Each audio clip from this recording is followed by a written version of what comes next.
قبل أن نبلش هذا الفيديو لا تنسوا الاشتراك واضغط زر الجرس واضغط لايك.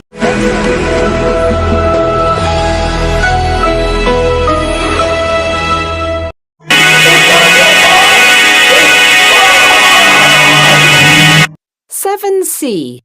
1. Read. What happened to George Baines? We all remember the newsreader George Baines.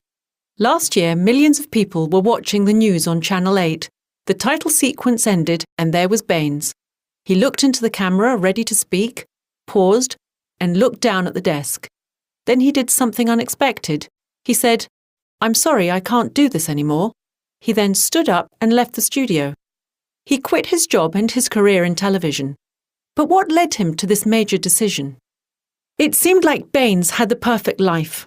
He had achieved the success he'd always wanted and had a loving family. However, behind the scenes, he was unhappy. At that time, he was working 13 hours a day, sometimes more. He hardly ever had time to spend with his family, and whenever he did, he was exhausted. His lifestyle was also affecting his health. His doctor had told him to work fewer hours, but he was unable to do so.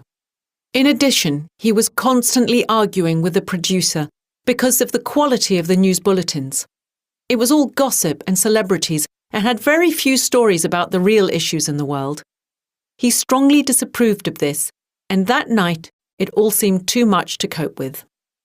A year later, Baines is living a less complicated life in the countryside.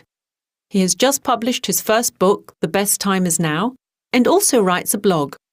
He gives advice to people who live stressful lives and shows them how to change their lifestyle in a few steps.